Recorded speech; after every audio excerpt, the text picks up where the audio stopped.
Aisha ayurvedic hospital தருமபுரியிலேருந்து நான் உங்கள் doctor Aisha.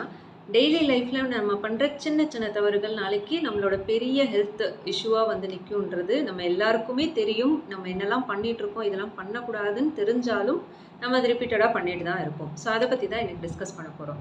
First விஷயம் வந்து காலையில் எந்திரிச்சோடனே டீ காஃபி குடிக்கிறது. இதில் இன்னும் ஒஸ்ட்டான விஷயம் என்னென்னா அது கூட பிஸ்கெட்டோ ரஸ்கோ ஏதாவது வச்சு சாப்பிட்றது. இதனால என்ன ஆகும்னு கேட்டிங்கன்னா, உங்களுக்கு லேட்டர் ஆன் ஏஜஸில் அசிடிட்டி, கேஸ்ட்ரிக் டிஸ்கம்ஃபர்ட், கேஸ்ட்ரைட்டிஸு, அடுத்து அல்சர் வரைக்கும் போகிறதுக்கான சான்சஸ் இருக்குது. காலையில் நான் டீ குடிச்சே பழகிட்டேனே, இப்போ திடீர்னு நீங்கள் என்ன நிறுத்த சொன்னால் எப்படி அப்படின்றத நீங்கள் கேட்கலாம். ஃபஸ்ட்டு அதனால் வர ட்ராபேக்ஸ் என்னன்றதை தெரிஞ்சுக்கோங்க. அதுக்கப்புறமா உங்களுக்கு அது பிடிக்கணுமா வேணாமன்றதை நீங்களே யோசிங்க. ஏன்னா இப்போ நான் நைட்டு டின்னர் சாப்பிட்ருப்பேன், ஒரு 8-9 மணிக்கு சாப்பிட்ருக்கேன்னு வச்சுக்கோங்க. காலையில் நான் 6 மணி 7 மணிக்கு டேரெக்டாக எடுத்த உடனே டீ தான் குடிக்கிறேன். அப்போது என்னோட டின்னர் நான் சாப்பிட்டு முடிச்சு 1 ஹவர்லேயே டைஜஸ்ட் ஆகிருக்கும். அதுக்கப்புறம் நான் அடுத்த நாள் காலையில் எடுக்கிற பிரேக்ஃபாஸ்ட் வரைக்கும் இருக்கிற அந்த டியூரேஷன் பார்த்தீங்கன்னா அது ஃபாஸ்டிங் பீரியட். அதை பிரேக் பண்ணுறதுக்கு பேர் தான் பிரேக்ஃபாஸ்ட்.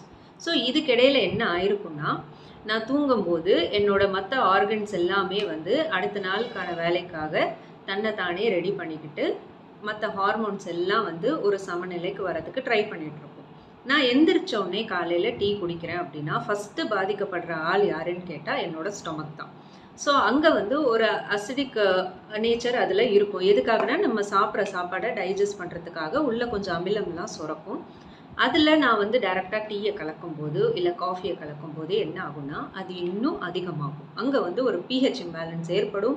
அசிடிட்டி இஷ்யூஸ் எல்லாம் சீக்கிரமாகவே வர ஆரம்பிக்கும். நான் மெலிஞ்சு இருப்பேன், ஆனால் என் வயிறு பகுதி மட்டும் பெருசாக இருக்கிற மாதிரி இருக்கும். தொப்பன்னு சொல்கிறோம் இல்லையா, அதுதான் காரணம். என்னன்னு கேட்டிங்கன்னா, இந்த மாதிரி ஹேபிட்ஸ் இருக்கிறவங்களுக்கு கண்டிப்பாக அது இருக்கும்.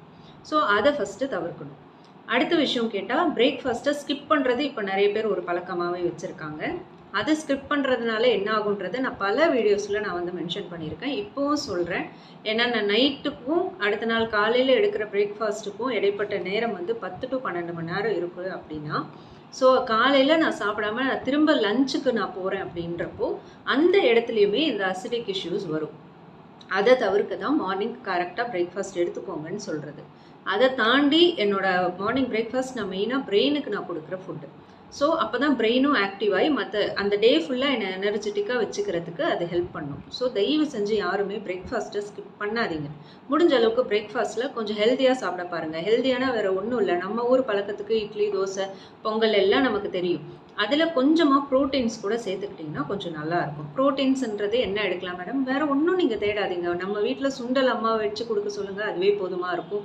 இல்லை முளை கட்டின பயிர் அதெல்லாம் எடுத்துக்கோங்க. காலையில் கொஞ்சம் மோர், எனக்கு ஆல்ரெடி அசிடிக் இஷ்யூஸ்லாம் இருக்குன்னா மோர் குடிக்கிற பழக்கம் வச்சுக்கோங்க. லஞ்ச்லேயும் மோர் சேர்த்துக்கோங்க. ஸோ இது இந்த ஒரு சின்ன விஷயம். அடுத்து, எனக்கு பசிக்கிற நேரத்தில் நான் சாப்பிடாம அந்த நேரத்தில் டீயோ காஃபியோ குடிச்சிட்டு இந்த லஞ்ச் டைமையோ இல்லை பிரேக்ஃபாஸ்ட் டைமையோ கொஞ்சம் கூட தள்ளி போடுறது. எனக்கு பசியே இல்லைன்னு சொல்லிட்டு வர ஆட்கள் நிறைய பேர் இருக்காங்க. அவங்களுக்கு என்ன இஷ்யூன்னு கேட்டிங்கன்னா, டீ குடிக்கிறதுனாலே வந்து அவங்களோட அப்படைட்டு ரொம்ப கம்மியாக இருக்கும். எனக்கு பசியின்மை இருக்க லேட்டர் ஆன் ஏஜஸில் என்ன ஆகும்னா, நாளை பின்ன எனக்கு அதனாலே டைஜஷன் இஷ்யூஸ் வரும். டைஜஷன் இஷ்யூ வந்தால் கண்டிப்பாக என்னோட இன்டெஸ்டைன் பாதிக்கப்படும். குடல் வலிமை இல்லைன்னா என்னோட உடல் ஆரோக்கியம் கண்டிப்பாக இருக்காது. அது ஒன்று. அடுத்து லஞ்சில் வந்து நேரத்துக்கு சாப்பிட பாருங்கள். அதில் முடிஞ்ச அளவுக்கு ப்ரோட்டீன்ஸ் எல்லாமே எடுத்துக்க பாருங்கள். ஹெல்தி ஃபேட் எடுத்துக்கோங்க. டின்னர் முடிஞ்ச அளவுக்கு 6 மணிக்குள்ளே சாப்பிட பாருங்கள். எவ்வளோக்கு எவ்வளோ ஏர்லியாக நீங்கள் டின்னர் முடிக்கிறீங்களோ உங்களோட ஆயுள் காலத்தை நீங்களே நீட்டிகிட்டு இருக்கீங்கன்றது அது ஒரு சின்ன ஒரு விஷயம். ஓகேங்களா? ஸோ முடிஞ்ச அளவுக்கு இந்த இன்ஃபர்மேஷன் எல்லாருக்கும் ஷேர் பண்ணுங்கள். நம்ம சேனலை சப்ஸ்கிரைப் பண்ண மறக்காதீங்க. தேங்க்யூ.